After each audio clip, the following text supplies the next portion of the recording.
Ce programme vous est proposé par Osiris, cabinet de coaching et de formation en intelligence de soi. Bonjour à toutes et à tous, je suis Marc Joget et vous écoutez Chiche, le podcast où l'on s'interroge sur le nouveau leadership dont le monde a besoin. Ici, on questionne notre contexte professionnel qui se transforme. L'occasion de sortir des recettes traditionnelles qui ne fonctionnent plus et de faire un pas supplémentaire au service d'un leadership unique, personnel et aligné. 2 fois par mois, je partage avec vous mes rencontres avec des hommes et des femmes inspirants. Ces hommes et ces femmes sont des dirigeants d'entreprise, des experts, des entrepreneurs, qui tous, dans leur vie professionnelle, interrogent leur singularité et challengent leurs habitudes. Ils et elles ont accepté de partager leurs expériences, et avec eux, je vous propose de questionner nos fonctionnements et de revisiter notre leadership. Nous allons parler de réussite et d'échec, d'engagement et de transformation, de connaissance de soi et de relations aux autres, mais aussi du courage nécessaire pour mettre nos valeurs en action et faire nos choix en conscience. Vous écoutez Chiche, soyez les bienvenus.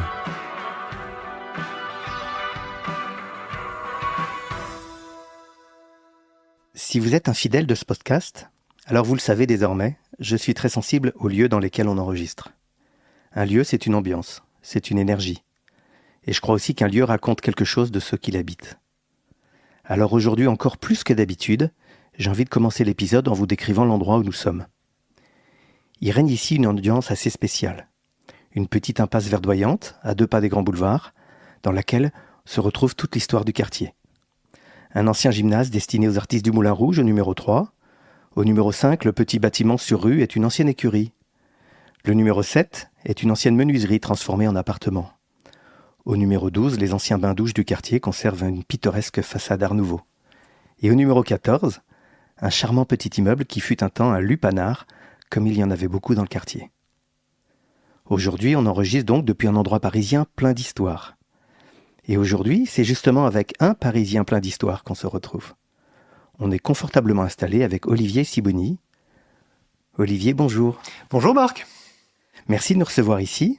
Comme beaucoup d'autres, et comme toi Olivier, j'en suis sûr, je suis sincèrement persuadé que la vie est plus belle quand elle est diverse. Que les gens vivent mieux ensemble et travaillent mieux ensemble quand ils ne sont pas tous issus d'un même moule. Et la diversité, c'est un sujet qui est dans ma liste d'idées pour ce podcast depuis le premier jour. Mais une partie de moi trouvait que c'était un sujet casse-gueule. Pas envie de tomber dans les caricatures ou de rester au niveau de l'idéologie. Pas envie d'enfoncer des portes ouvertes non plus. Parce que la diversité, c'est pas ce que nous croyons. Et ça tombe bien parce que c'est justement ça dont on va parler aujourd'hui avec toi. D'une diversité un peu plus compliquée à analyser qu'elle n'en a l'air. D'une diversité qui peine parfois à démontrer ses bénéfices en entreprise. D'une diversité qu'il faut promouvoir et des axes d'action concrets qui peuvent nous y aider. Et finalement, d'un nécessaire changement du leadership. Et ça me plaît, car c'est ça en fait dont on parle dans ce podcast. Vous savez, cette contribution de chacun au nouveau leadership dont le monde a besoin. Alors pour aborder tout ça, il me fallait un partenaire solide, quelqu'un qui avait le bon mélange entre les études, les chiffres, la théorie, le monde de l'entreprise, quelqu'un qui voulait avoir un point de vue clair, argumenté, quelqu'un qui savait appeler un chat un chat. Aujourd'hui, avec toi Olivier, nous sommes entre de bonnes mains, alors je me lance. Eh ben on va essayer. La première question que j'ai pour toi, elle est hyper simple, c'est finalement de quelle diversité parle-t-on et comment on définirait la diversité vertueuse dans une entreprise ?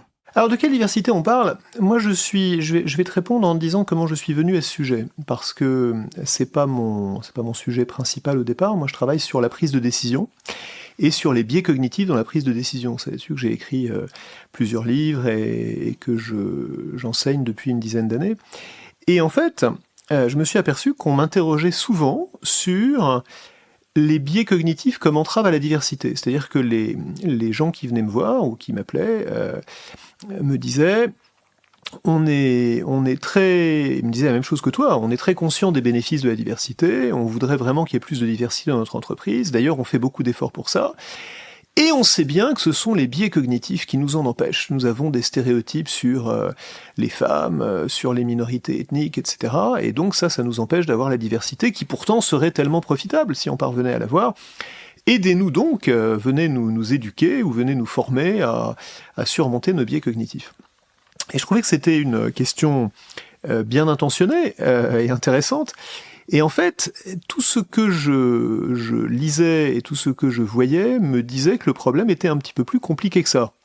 Et que cette espèce de raccourci qui consiste à dire on voudrait bien avoir de la diversité, je simplifie un peu, mais nous les RH et la direction générale, nous voudrions bien avoir de la diversité, mais ce sont les managers intermédiaires qui, non pas parce qu'ils ont de mauvaises intentions, bien sûr, mais parce qu'ils ont des biais cognitifs, vous comprenez, ne parviennent pas à obtenir cette diversité. Donc en gros, cette histoire-là, je trouvais qu'elle était un peu simpliste, et en fait, quand j'ai commencé à m'intéresser à la recherche sur ce sujet, je me suis aperçu que c'était pas vraiment ça la vraie histoire. Donc pour répondre à ta question de quelle diversité on parle, moi je suis parti du problème que se posent les entreprises. J'ai pas un parti pris idéologique sur une définition idéale de la diversité. Les entreprises se donnent des objectifs de diversité, généralement d'abord de mixité homme-femme, parce qu'en France c'est la seule qu'on mesure proprement et efficacement, et que d'ailleurs on a le droit de mesurer. Généralement des objectifs un petit peu plus soft, parce que justement on peut pas les mesurer, sur des diversités autres, diversité de genre, diversité d'orientation sexuelle, diversité d'origine ethnique quelquefois, mais en France on est très prudent là-dessus. Diversité sociale, on en parle beaucoup, mais c'est très difficile à mesurer, parce que comment tu vas mesurer combien de personnes dans un comité exécutif sont issues d'un milieu qui n'était pas a priori privilégié? C'est quand même assez sioux. Une fois qu'on a dépassé le stade des études où on peut compter les boursiers, c'est assez difficile. Donc finalement, je finis par dire, quand je veux parler de quelque chose qu'on peut mesurer, c'est presque toujours la diversité homme-femme dont on parle. Il y a quelques études américaines où on a des choses différentes, mais enfin, en France, c'est toujours la diversité homme-femme dont on parle. Et quand on va parler des raisons pour lesquelles on n'en a pas assez, et des processus, des méthodes et des cultures qui font qu'on n'en a pas assez, on va s'apercevoir qu'en réalité, ça s'applique aussi à toutes les autres formes de diversité. Et il y a aussi autre chose, en fait, si j'ai bien compris ton approche, c'était de se dire aussi que, en fait, cette diversité, elle était prise par le mauvais bout. Elle était prise par le mauvais bout dans le sens où, il me semble, ce que tu appelles le business case, c'est-à-dire cette justification, en quelque sorte, que plus de diversité égale plus de performance. Ça, quand on regarde de près, en fait, c'est pas prouvé. Alors c'est un sujet très intéressant. Tu disais toi-même en introduction, on veut tous de la diversité parce qu'on se rend compte que c'est mieux. Et en fait, c'est mieux pourquoi ? Moi aussi, je pense que c'est mieux. D'abord, c'est plus sympathique, c'est plus agréable. Ensuite, et surtout, à mon avis, si on est dans une société diverse et qu'on se retrouve avec des directions d'entreprise qui ne le sont pas, c'est un problème en soi. D'abord parce que c'est pas un problème au sens où ça serait un problème de représentation. Alors je comprends la logique si on dit que l'Assemblée nationale doit ressembler à la société dont les représentants sont là pour représenter la société. La direction d'une entreprise a pas vocation à représenter la société. C'est pas ça le sujet. Le sujet est différent. Le sujet, c'est que si tu pars d'un pool de talents, je vais prendre l'exemple homme-femme, mais ça s'applique à tout. Si tu pars d'un pool de talents dans lequel il y a 50% de femmes, ou un peu plus d'ailleurs, que tu recrutes à l'entrée de ton entreprise 50% de femmes, ou un petit peu plus, ou un petit peu moins, mais généralement autour de 50%, et qu'à la fin, dans ton comité de direction, tu en as 20%, et dans les PDG des entreprises françaises, tu en as 10%, ça te dit quelque chose sur la manière dont la sélection a été faite pour arriver à ce niveau-là. Si tu pars d'un pool où il y a 50% de femmes, et qu'à la fin, il y a 90% d'hommes, tu es bien obligé de te dire que soit les femmes sont intrinsèquement moins talentueuses que les hommes, ce qui est quand même quelque chose qu'assez peu de gens sont prêts à soutenir, soit que les critères sur lesquels on a fait la sélection ne sont pas juste des critères de talent. Donc pour moi, le problème fondamental, c'est que si dans ton top management, tu as une très grande majorité d'hommes, ce que ça te dit, c'est que les hommes que tu as ne sont pas les bons. Accessoirement, ce serait beaucoup plus juste et beaucoup plus éthique et beaucoup plus défendable d'un point de vue moral que tu donnes les mêmes opportunités à tout le monde, et accessoirement, c'est la loi. Mais même si tu n'es intéressé que par le business case, je prends cette hypothèse-là, la manière de poser le business case, ça devrait pas être de dire, comme on le dit toujours, si vous augmentiez le nombre de femmes dans votre management, vous auriez mécaniquement et automatiquement une augmentation de votre performance, parce que ça, effectivement, la recherche ne le soutient pas. En revanche, ce que je me dis, et que la recherche ne peut pas démontrer parce que c'est juste un raisonnement, mais ce que je dis, c'est que si tu te retrouves avec une composition de tes instances de direction qui est très déséquilibrée par rapport à ce que tu as au départ, c'est probablement le signe que les critères sur lesquels tu les as sélectionnés et les méthodes par lesquelles tu les as choisis ne sont pas les bons, et que donc tu pourrais améliorer sensiblement la qualité de ton leadership. Et par la même occasion, le rendre plus divers. Et c'est là, en fait, où cette question de diversité, qui n'est pas celle que nous croyons, hein, comme tu le mets sur la couverture du bon bouquin que tu as écrit, c'est là que cette question de diversité rejoint la question du leadership, qui m'a beaucoup intéressé aussi. Et en fait, comme si, finalement, comme je le disais, plutôt que d'aller la chercher, cette diversité, mais pour des raisons économiques ou de performance, en fait, travailler sur le leadership, ça rend les équipes meilleures. Et la conséquence de ça fera qu'on arrivera à la diversité. C'est bien exactement ça. C'est un renversement de la perspective qui consiste à dire non pas augmenter la diversité pour augmenter la performance, mais améliorer le leadership, et ça augmentera à la fois la diversité et la performance.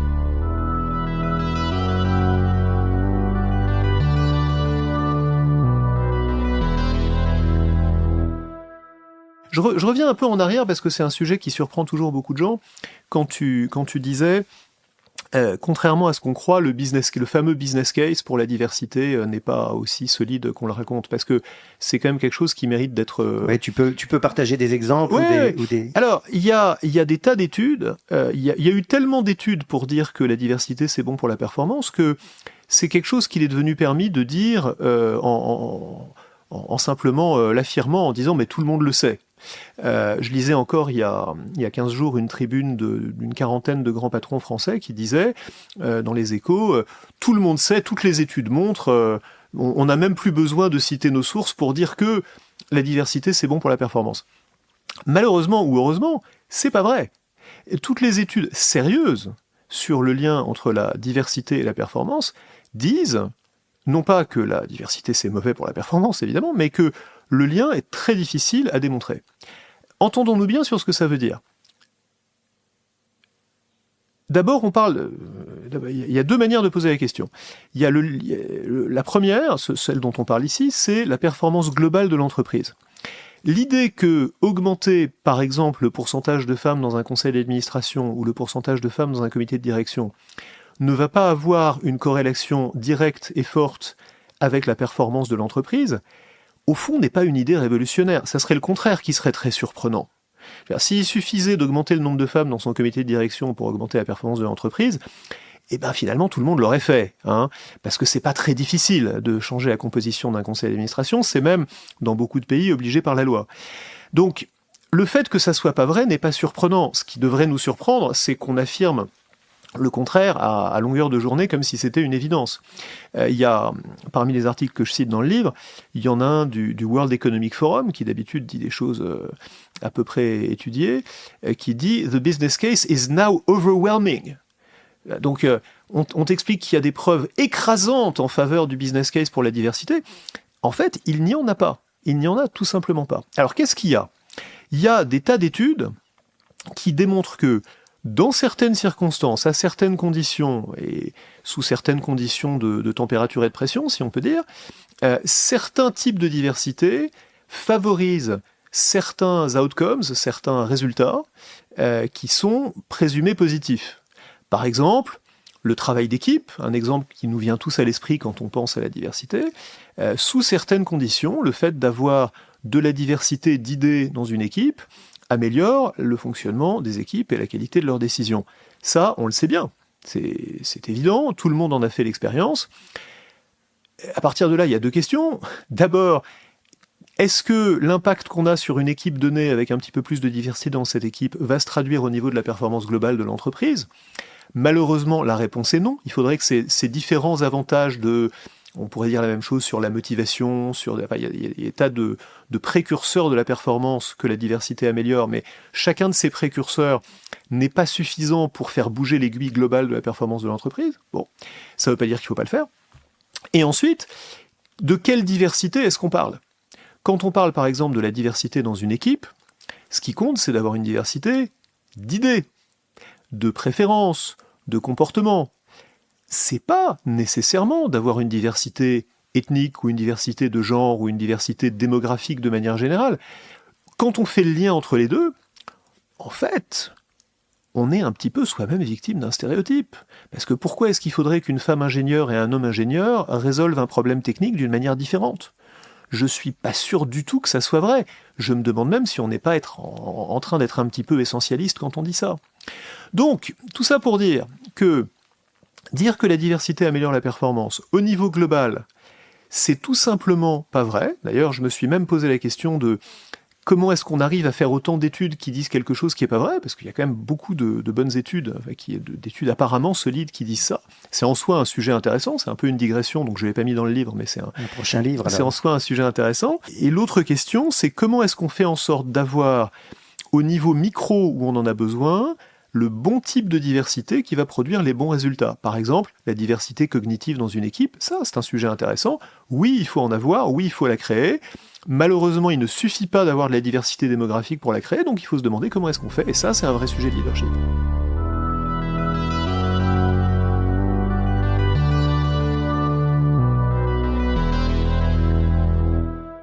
C'est pas parce qu'elles sont diverses que les entreprises sont plus rentables. Ça, on a compris le démarrage du raisonnement et ton explication.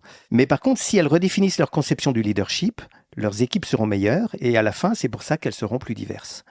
Et de ce raisonnement qui nous emmène vers le leadership, c'est là où on est au cœur en fait de la discussion de notre podcast et de ce leadership à réinventer. Toi, pour y aller, tu proposes 2 étapes. La première étape, c'est de détruire les stéréotypes habituels du leadership. En fait, si on doit le redéfinir, ce leadership, ce que tu dis, c'est que avant de passer à l'action, et on y viendra dans la deuxième étape, commençons par détruire les stéréotypes, faire le ménage en quelque sorte. Pour respecter le format de ce podcast, je te propose un petit jeu, si tu es d'accord. Je vais te citer des stéréotypes habituels du leadership en une phrase, et si tu es d'accord, toi, en 1 ou 2 phrases aussi, tu les détruis. On va essayer. Ok. Je vais essayer de les détruire, c'est très ambitieux, parce qu'une des choses que j'essaie de montrer dans ce livre, c'est que les stéréotypes sont incroyablement résistants. Donc l'idée qu'on va détruire des stéréotypes simplement en appuyant sur un bouton me paraît un petit peu t'as raison de me reprendre idéaliste. Là-dessus. Voilà. Alors le petit jeu mot détruire est un peu voilà. T'as raison. Mais on va essayer, on va les challenger en tout cas. Mais en tout cas, on va les challenger. Je te propose des stéréotypes et on va les challenger. Alors je commence par te dire, un leader, ça se reconnaît. Premier stéréotype intéressant, effectivement, parce que dans l'idée qu'un leader, ça se reconnaît, il y a l'idée que le leadership est une qualité personnelle, intrinsèque, et qui va aller de l'intérieur vers l'extérieur, d'une certaine manière. Donc, toi, t'es un leader, moi, j'en suis pas un, et on est capable de dire, ah bah lui, oui, et lui, non. Et en fait, le leader, en fait, une autre manière de voir le leadership, qui est moins stéréotypée, c'est de se dire qu'il est d'une part situationnel, c'est-à-dire que toi, tu peux être un excellent leader dans certaines situations et un leader médiocre dans d'autres situations, et moi aussi dans des situations différentes, et également qu'il est interactionnel, c'est-à-dire que tu peux être un bon leader dans l'interaction avec une équipe, dans une culture donnée, dans un type de relation donnée avec des individus, et te retrouver dans une autre situation où ton interaction avec les autres ne sera pas aussi fructueuse. Donc cette idée fondamentale que on doit reconnaître des espèces de qualités intrinsèques de leadership est en fait une idée assez dangereuse. On pourrait remonter à d'où elle vient, l'histoire des idées là-dessus est intéressante, mais c'est une idée dangereuse et quasi universellement répandue. Note à quel point on dit il a du leadership, il en a pas, elle a du leadership, elle en a pas. C'est comme on dirait, il a des dents, il en a pas. Non, c'est pas aussi simple. Deuxième stéréotype, ou en tout cas deuxième proposition que je te fais, le secret du leadership, c'est la confiance en soi. Alors, une des choses dont on parle souvent quand on parle de leadership, une des qualités auxquelles on prétend identifier les leaders, c'est effectivement leur confiance en eux. Et il semble évident que quelqu'un qui n'a pas confiance en lui ne donne pas envie de le suivre. Et je pense qu'on peut être d'accord là-dessus. Quelqu'un qui ne sait pas où il veut aller a du mal à entraîner les gens, et quelqu'un qui n'a pas confiance dans le fait qu'on devrait le suivre ne donne pas envie de faire partie des gens qui vont le suivre. Mais il faut distinguer, quand on parle de confiance en soi, de quoi on parle. D'abord, il y a un problème bien connu qui est l'excès de confiance. Et souvent, on dit l'excès de confiance est un défaut de certains dirigeants, en particulier de certains hommes, beaucoup plus des hommes que des femmes, naturellement. Et donc, ce qu'il faut faire, il faut trouver des gens qui ont confiance en eux, mais pas trop. C'est-à-dire qui ont de la confiance, mais sans arrogance, de l'ambition, mais sans hubris, etc. il y aurait une espèce de juste milieu où il faudrait avoir de la confiance en soi, mais quand même sans excès de confiance. Et généralement, d'ailleurs, quand quelqu'un se plante, on dit « Ah bah, c'était de l'excès de confiance ». Mais quand il réussit, on dit « Ah bah, c'est parce qu'il avait de la confiance en lui ». Donc, a posteriori, c'est très facile de dire « et s'il a réussi, c'est comme le bon chasseur et le mauvais chasseur dans le célèbre sketch. S'il a réussi, c'est qu'il avait juste assez de confiance en lui, et s'il n'a pas réussi, c'est généralement qu'il avait trop confiance en lui et qu'il n'a pas assez écouté, comme dans les mythes grecs, les dieux ou les oracles qui lui disaient qu'il fallait faire attention. » J'ai une vision un petit peu différente de la chose, que j'emprunte d'ailleurs à beaucoup de chercheurs, et à une autrice qui a synthétisé ça d'une manière très efficace, qui s'appelle Julia Galef, qui dit en fait, il faut distinguer deux sortes de confiance. Tu voulais des réponses courtes, mais malheureusement, c'est non, mais c'est passionnant. Deux sortes de confiance.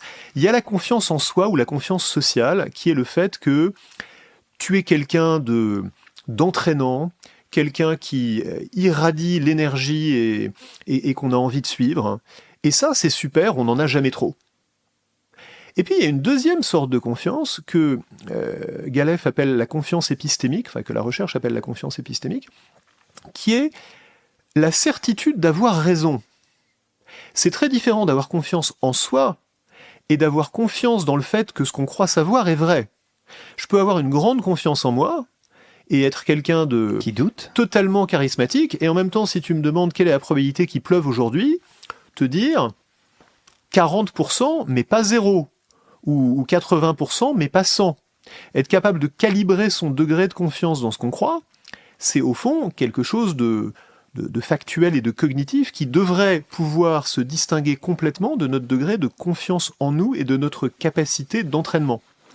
Et donc, ce qu'il faudrait arriver à avoir, et je ne dis pas que c'est facile, mais il y en a quelques exemples, c'est des leaders qui combinent une très grande confiance en eux avec une capacité à se remettre en question sur ce qu'ils croient, tout aussi grande. Ce que résume merveilleusement une citation de Jeff Bezos, qui dit « Les gens qui ont souvent raison changent souvent d'avis. » Pour changer souvent d'avis, ça veut dire qu'on a un niveau de confiance épistémique qui est assez faible. C'est-à-dire quand on croit quelque chose, on le croit, mais on est prêt à changer d'avis sur la base des faits. Et il faut une grande confiance en soi pour dire à ses collègues, à ses équipes, à ses investisseurs, etc. « Hier, je pensais ça, aujourd'hui, je pense le contraire parce que les faits ont changé, et je le pense avec autant de conviction, et je vais vous entraîner dans cette direction avec autant d'ardeur que je vous entraînais hier dans une autre direction. » Ça demande en réalité encore plus de confiance en soi. Donc il n'y a pas d'antinomie entre ces deux types de confiance, il y a au contraire une sorte de complémentarité. Il faut beaucoup de confiance sociale pour être capable d'être efficace en ayant un degré de confiance épistémique qui est assez faible. Pour le dire différemment, la certitude d'avoir raison est le refuge de ceux qui n'ont en fait pas assez confiance en eux.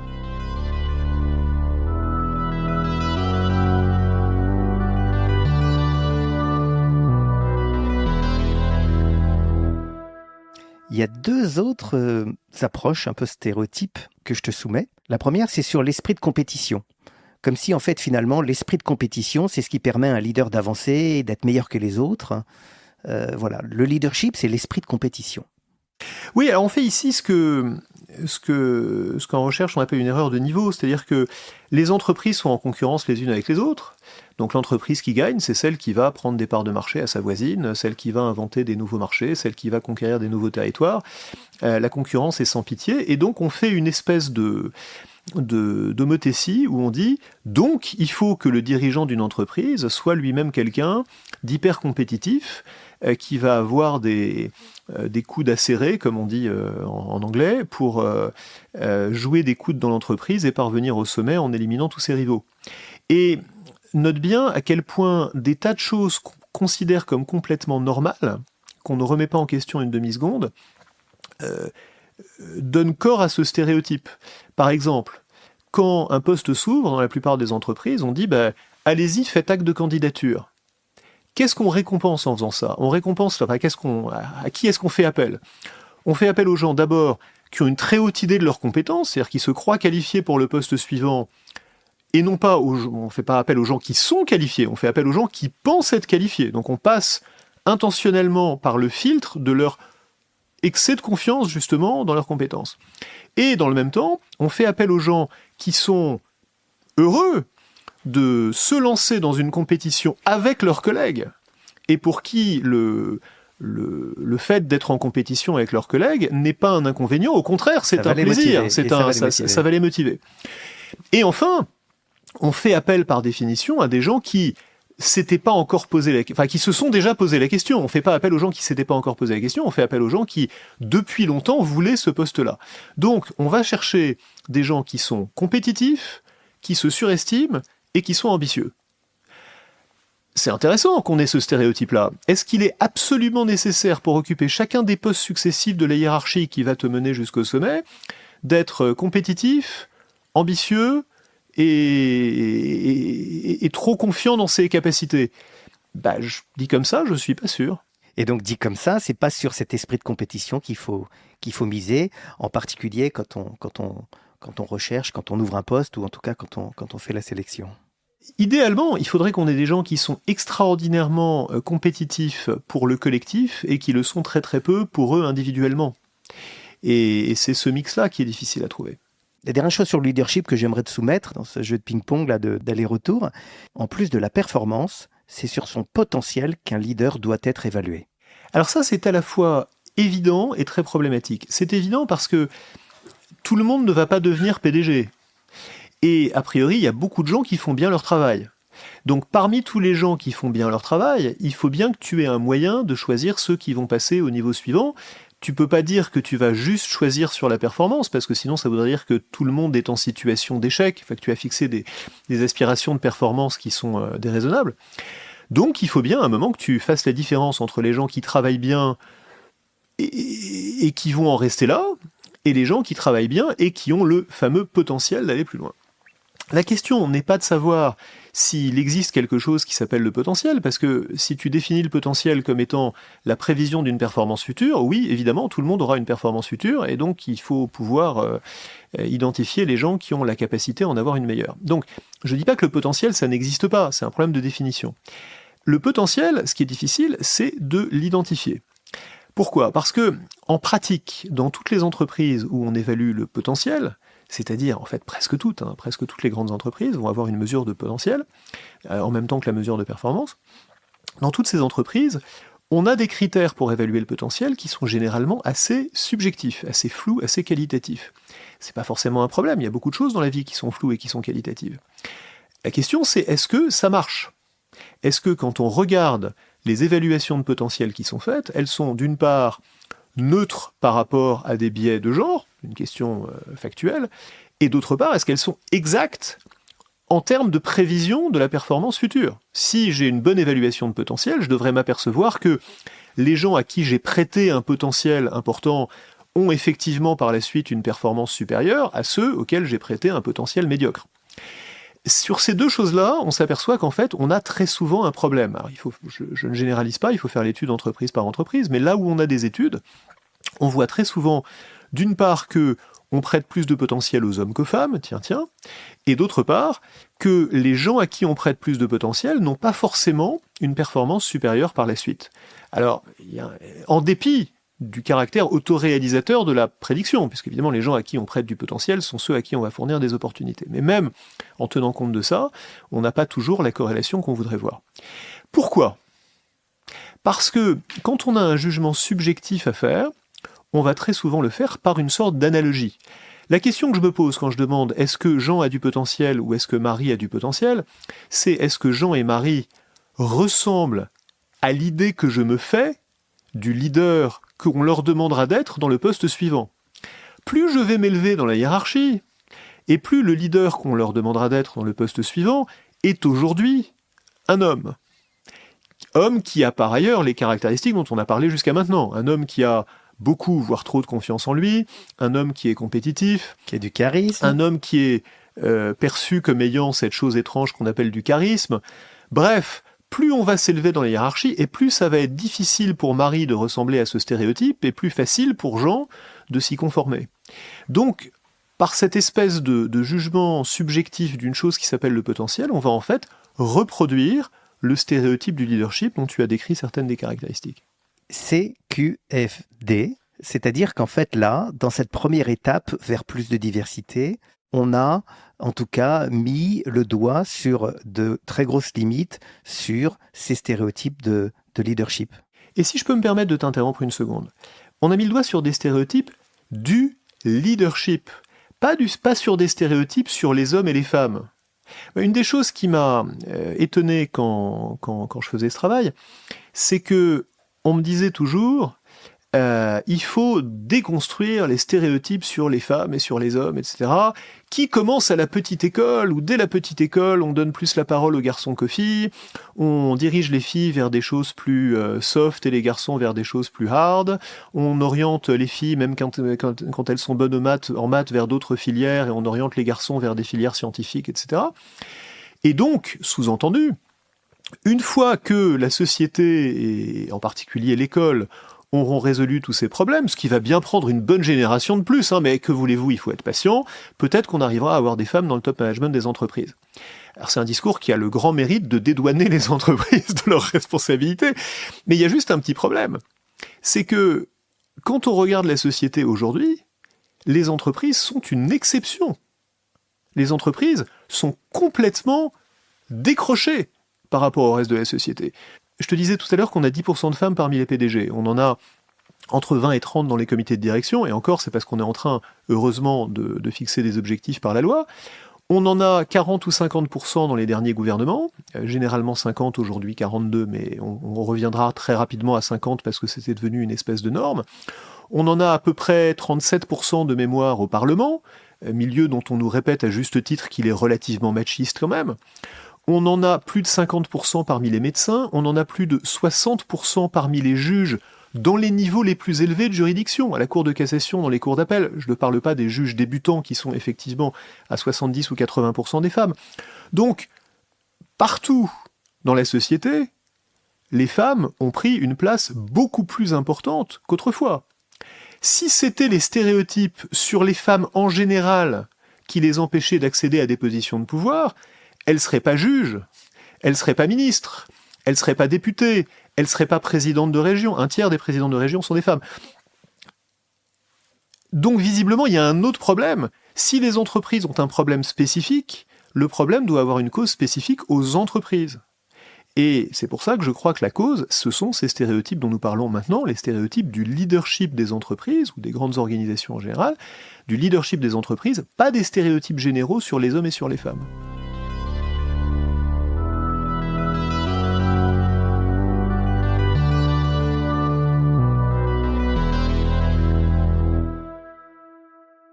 Et donc la première étape, c'était, comme on l'a fait, de les pointer du doigt et d'essayer de les challenger pour que en fait, ces stéréotypes soient moins à l'œuvre, pour permettre de passer finalement à une mise en action, ou en tout cas à quelque chose qui va nous mener vers un meilleur leadership et donc vers plus de diversité.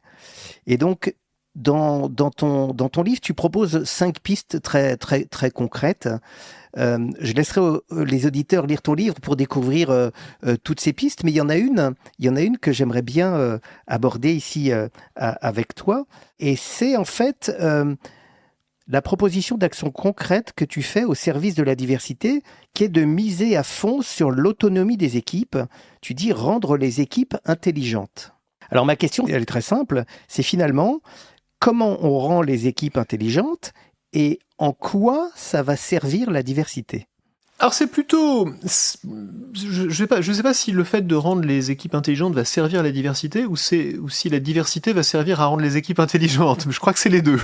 En fait, la question que je pose là, c'est, pour revenir à cette fameuse idée du business case, est-ce que la diversité est bonne pour la performance d'une équipe? Oui, si. Et la question, c'est quel est le si? Quelles sont les conditions qu'il faut remplir pour que la diversité soit effectivement efficace au service d'une équipe? Alors la première condition, elle est toute bête, mais on a tendance à l'oublier, c'est que il y a des équipes et des tâches pour lesquelles la diversité est bonne, mais pas toutes. Pas toutes. Il y a des choses pour lesquelles l'homogénéité, c'est mieux. De manière générale, ce que ce qu'on peut conclure, enfin ce qu'on peut résumer en simplifiant beaucoup de recherches là-dessus, c'est que quand tu augmentes la diversité dans une équipe, tu as un effet positif et un effet négatif. L'effet positif, c'est que tu as des idées plus variées. L'effet négatif, c'est que tu as des difficultés de communication. Je fais simple. Mais on sait tous que c'est plus facile de travailler avec des gens qui nous ressemblent. C'est pas pour rien que quand tu as un commando dans une armée, il est entraîné pour que d'abord tout le monde porte le même uniforme, tout le monde a les mêmes valeurs, tout le monde se tient de la même manière, tout le monde prête serment devant le même drapeau et chante le même hymne, tout le monde a le même entraînement et fait les mêmes gestes de la même manière, et c'est ça qui rend cette équipe très efficace. Donc pour les tâches d'exécution, on a en fait plus besoin d'homogénéité que de diversité, et dans la mesure où on a de la diversité démographique, ce qui est très bien, il faut faire en sorte que les gens, j'emploie une expression brutale à dessein, rentrent tous dans le même moule, se comportent tous de la même manière, et tous suivent tous la même procédure d'une certaine manière. Le résultat de ça doit être que, pour beaucoup de choses, il y a des bons comportements et des mauvais comportements. Si tu as, je prends un exemple, 2 opérateurs du SAMU qui répondent à un appel urgent, ben tu veux pas de la diversité et de la créativité dans la manière dont ils le traitent. Tu veux qu'ils suivent la procédure qui permet de faire en sorte qu'on va donner les meilleures chances aux patients qui a une urgence. C'est pas là que tu veux de la diversité et de la créativité. Bon, donc mettons de côté cette première question, il y a ensuite beaucoup de choses, toutes les choses stratégiques, toutes les choses créatives, toutes les choses innovantes, toutes les choses pour lesquelles on veut du foisonnement, de la divergence, de la créativité, de la diversité d'idées, pour lesquelles, là, on se dit, avoir de la diversité cognitive, c'est-à-dire des gens qui pensent différemment, doit pouvoir nous aider. Oui, bien sûr. Encore faut-il que justement cette diversité ait des chances de s'exprimer. Et là, pour qu'elle puisse s'exprimer, il va falloir, d'une part, avoir mis les bonnes personnes ensemble, ne pas s'imaginer que parce qu'on a, comme me le racontait un patron il n'y a pas longtemps, dans son conseil d'administration, une femme noire qui a fait Stanford, un homme asiatique qui a fait Stanford, et puis le patron homme blanc qui a fait Stanford, c'est merveilleux, on a une diversité formidable. Je suis pas sûr qu'on ait une diversité intellectuelle très grande parmi ces gens qui étaient en fait littéralement dans la même classe, de la même formation, de la même école pendant un certain nombre d'années. Donc la diversité cognitive, c'est d'abord des diversités de formation, de manière de réfléchir, de modes de raisonnement qui vont nous amener à voir les problèmes différemment. Notons au passage qu'une des excuses qui est constamment invoquée pour nous expliquer qu'on n'a pas assez de femmes dans les comités de direction des entreprises, c'est qu'il n'y en a pas assez dans les écoles d'ingénieurs. C'est intéressant. Pourquoi diable est-ce qu'il est indispensable d'être ingénieur pour être au comité de direction d'une boîte du CAC 40 ? Il n'y a pas énormément, enfin, on parlerait de Google ou de Facebook, je comprendrais. Il y a quelques entreprises industrielles là-dedans, mais enfin, malheureusement, il n'y a plus beaucoup. Il y a quand même des tas de boîtes où il n'est pas du tout indispensable d'être ingénieur. Et ça serait très bien qu'il y ait plus de femmes ingénieurs, hein, j'ai rien contre. Mais ça me paraît pas être le fait que dans cette formation-là, contrairement à toutes les autres d'ailleurs, il y ait encore une très forte majorité d'hommes, ne me paraît pas être une explication suffisante pour que dans les niveaux de direction des entreprises, on ait si peu de femmes. Donc pourquoi est-ce qu'on tient tellement à l'homogénéité des formations au même moment où on parle de diversité des modes de réflexion ?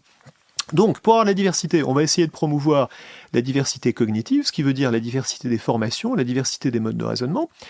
Et ensuite, on va devoir favoriser l'expression de cette diversité, c'est-à-dire créer un climat, et là on est au niveau vraiment micro d'une équipe autour d'une table dans une salle de réunion, créer un climat où des idées différentes ont une chance de pouvoir s'exprimer. Si vous êtes un patron assez classique qui dit je crois que c'est une très bonne proposition que nous avons entendue, mais bien sûr, je voudrais entendre ce que vous avez chacun à en dire, parce que votre avis compte beaucoup pour moi. En fait, vous avez déjà tué la capacité de chacun à s'exprimer, puisque chacun a bien compris quel était votre point de vue. Et donc, les gens que vous avez autour de la table, aussi divers soient-ils, vont abonder avec plus ou moins de diligence et de servilité, ça c'est une question de tempérament, dans le sens que vous leur avez clairement indiqué, mais ils ont bien compris que ça sert à rien de dire le contraire. Donc, tout ça pour dire, je résume, 1, on veut de la diversité pour beaucoup de choses, mais pas partout, la diversité cognitive. 2, la diversité cognitive, c'est pas la diversité démographique, c'est pas forcément la même chose. 3, si on veut que la diversité cognitive serve à quelque chose, il faut créer les conditions de sécurité psychologique et d'humilité du leadership qui lui permettent de s'exprimer.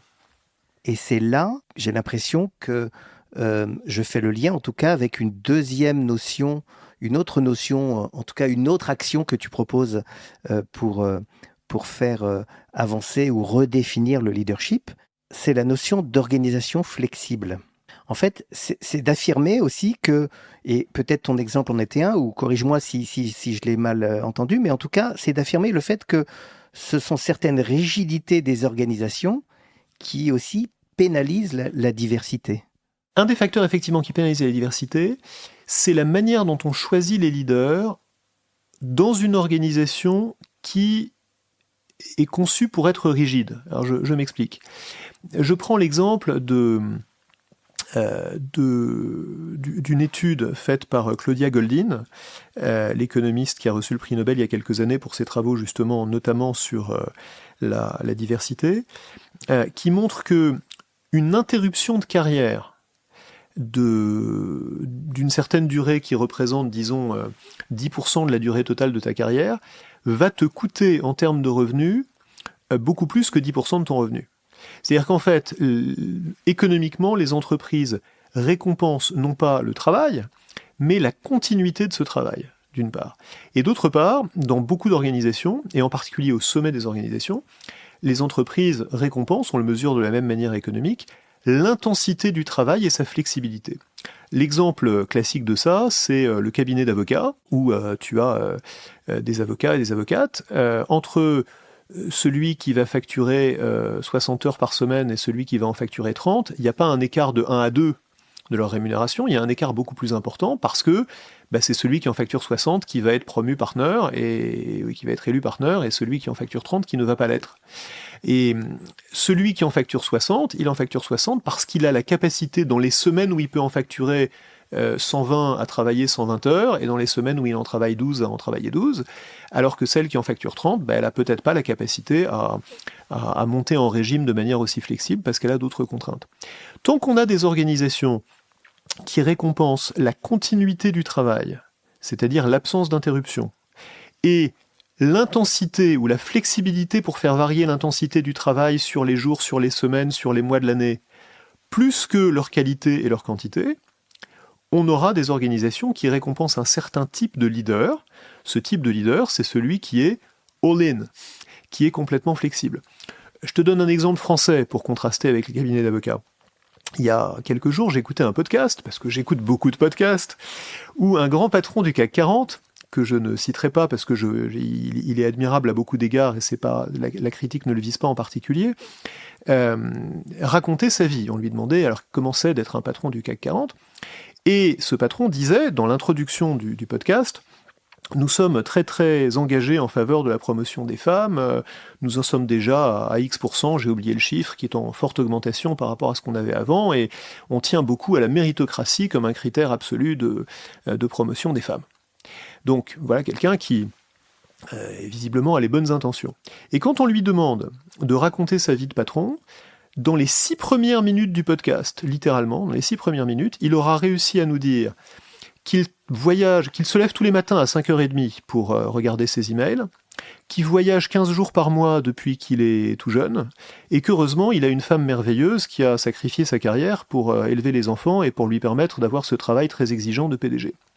Donc, si je suis une femme qui écoute ce podcast, ou un homme d'ailleurs, et que je travaille dans cette entreprise, ou que je n'y travaille pas et que je me pose la question, je me dis, voilà quelqu'un qui me parle de méritocratie, mais quand il me montre le modèle par lequel il a réussi, c'est un modèle dans lequel il n'y a aucune place pour la flexibilité qu'on peut vouloir avoir pour avoir une vie à côté du travail, qu'on soit une femme ou un homme.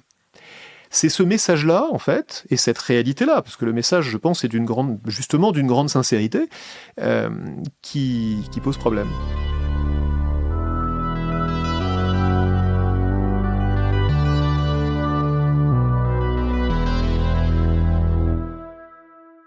Alors, pour y arriver à redéfinir ce leadership, pour y arriver à mettre les conditions favorables pour plus de diversité, tu expliques aussi quelque chose qui m'a beaucoup intéressé, qui est de dire en fait la condition, en fait, la meilleure façon de s'y prendre, c'est pas d'essayer de changer les mentalités, parce que c'est finalement assez compliqué, très long, très compliqué, mais que la façon plus efficace, c'est de se servir de ce dont les entreprises sont fortes, en fait, savent le mieux faire, c'est les process. Oui, parce que je vais reprendre l'exemple que je te donnais tout à l'heure sur les appels à candidature quand il y a un poste qui s'ouvre. C'est un bon exemple parce que on a une idée du leader, tu le disais dans tes stéréotypes, qui est quelqu'un d'ambitieux, de compétitif, etc. Et cette idée s'incarne en fait, cette idée est matérialisée par le processus qu'on utilise. Le processus qui consiste à faire appel à candidature, en fait, récompense ces qualités-là. Donc on peut se poser la question de à quoi devrait ressembler un leader, comment est-ce qu'on déconstruit le stéréotype, etc. On devrait. On peut aussi se poser une question beaucoup plus pratique, beaucoup plus pragmatique, qui est est-ce que je peux changer ce process pour qu'il cesse de récompenser les qualités stéréotypées dont on a parlé et pour qu'il essaye d'aller chercher les vraies qualités qu'on recherche? Il y a, dans le cas d'espèce, une solution, pas miracle, mais que certaines entreprises appliquent et qui est relativement simple, qui est de dire je ne fais plus d'appel à candidature, au lieu d'avoir une espèce d'opt-in où je demande aux gens de se porter candidat, j'identifie proactivement les gens qui sont candidats, qui ont le potentiel, qui ont la capacité d'occuper le poste suivant, et je les informe que, à défaut d'opt-out de leur part, c'est-à-dire sauf s'ils disent que ça ne les intéresse pas, ils sont considérés comme candidats. Normalement, si je suis une entreprise raisonnablement bien gérée, il n'y a pas besoin d'avoir fait d'avoir des systèmes RH d'une complexité immense, je devrais savoir à peu près qui sont les personnes dans mon entreprise qui ont le profil pour occuper un poste donné. C'est pas sorcier. Je peux tout à fait leur dire, cher Jean-Pierre, chère Marie-France, vous êtes tous les deux considérés comme étant, enfin pas tous les deux, vous êtes chacun considérés comme étant candidat et candidate, sauf si évidemment ça vous intéresse pas, auquel cas vous me le dites. Tout d'un coup, j'ai complètement renversé la perspective. C'est un exemple en fait du principe plus général que changer les mentalités, ça serait très très bien, mais contrairement à ce qu'on imagine souvent, dans notre pays cartésien, c'est pas parce que nous avons des croyances, des mentalités, des attitudes que nous avons des comportements, ou pas seulement, c'est aussi parce que nous avons des comportements que nous avons des croyances, des mentalités et des attitudes. Et souvent, c'est plus facile d'agir directement sur les comportements en changeant les outils, les méthodes, les structures, que de changer les mentalités. Et ça, les entreprises, changer les structures, les process, les façons de faire, c'est probablement plus facile pour elles parce que ça fait partie de la façon dont elles avancent, dont elles progressent, dont elles font de la compétition, en fait. Donc, finalement, ce que tu recommandes, et ça semble super logique, c'est de s'appuyer sur ce qu'elles font déjà, plutôt que de s'appuyer sur un changement des mentalités Oui, c'est très paradoxal parce que dans beaucoup d'entreprises, on dit « Ah ben on a nos méthodes, elles sont ce qu'elles sont, on ne peut pas les changer. En revanche, on va envoyer tous nos managers à des grandes formations où on va essayer de changer fondamentalement ce qu'ils pensent depuis qu'ils sont tout petits sur les hommes et les femmes. » C'est un peu bizarre quand même de se dire, enfin, on prend quand même le problème par la face nord. Ça devrait être plus facile de changer nos grilles de salaire de recrutement que de changer ce que pensent tous nos recruteurs sur les hommes et les femmes depuis qu'ils sont tout petits. Je prends l'exemple des grilles de salaire de recrutement parce que c'est un autre exemple. On se lamente depuis des années, et on a raison de se lamenter parce que c'est lamentable, que dès la sortie de l'école, les salaires des garçons soient plus élevés que ceux des filles. Pourquoi ? Quand on a fait abstraction du fait qu'ils choisissent pas exactement les mêmes formations, donc quand on a corrigé les mêmes secteurs, ou les mêmes postes, pardon, quand on fait abstraction du fait qu'ils choisissent pas exactement les mêmes postes, donc on a corrigé statistiquement pour ça, il reste un écart qui est dû au fait que les garçons négocient plus souvent que les filles leur salaire à la sortie de l'école. Et là, on peut dire, zut alors, on va faire des formations de négociation pour que tout le monde apprenne à négocier son salaire. C'est possible, mais ça va prendre très longtemps parce que ça va se heurter au stéréotype malheureusement bien ancré, qui est que un garçon qui négocie, il fait bien son travail, une fille qui négocie, c'est une enquiquineuse. Bon, c'est lamentable, c'est malheureux, c'est tout ce qu'on veut, mais enfin, c'est comme ça, c'est le stéréotype. Ça prend du temps à changer. Il y a une solution beaucoup plus simple quand vous êtes une entreprise, c'est de dire « j'ai une grille de salaire ». J'ai une grille de salaire. Le poste de débutant à la sortie de l'école, c'est tant. Et il n'y a aucune raison que ça soit négociable. Qu'est-ce que le fait de rendre ce salaire d'entrée négociable récompense ? qu'est-ce qu'il nous dit de ce que, en fait, nous sommes en train de chercher chez les gens que nous recrutons? Quel est le modèle de leadership, pour reprendre, ou le stéréotype de leadership, pour reprendre ce dont on parlait tout à l'heure, qu'on récompense en ne disant pas, mais en tolérant que quelqu'un qui n'a pas encore fait quoi que ce soit dans notre entreprise, qui est en train de passer un entretien pour y rentrer, tape sur la table en disant « non, le salaire, c'est pas assez », et qu'on lui donne raison. C'est quand même assez étonnant qu'on récompense ce comportement-là. Donc on peut tout à fait changer ça, et il ne tient qu'à nous. Et donc rendre les salaires, en tout cas à l'entrée, ou en tout cas rendre les salaires non négociables et la grille de salaire qui s'impose à tous, c'est typiquement une solution qui est facile à mettre en place et qui ne demande pas de changer les mentalités. Et qui finira par les changer, parce que quand on met en place ce genre de solution structurelle, on va avoir plus de diversité. Quand on aura plus de diversité, on aura des modèles différents. Et quand on aura des modèles différents au sommet des entreprises, plus on aura de modèles différents au sommet des entreprises, plus les mentalités changeront. Mais c'est comme ça qu'elles changeront, pas en essayant de les faire changer à coup de formation et de culpabilisation. Et cet exemple, en fait, il illustre tellement bien ce que j'ai apprécié dans ton livre, c'est qu'en fait, la diversité, bien entendu, on est tous pour donner favoriser les conditions pour que ça arrive, mais par contre, le chemin pour y arriver, ce que tu proposes, en fait, il est très concret, il est très pratique, et surtout, il repose sur ce que les entreprises savent déjà faire, plutôt que sur le mythe d'aller changer nos mentalités.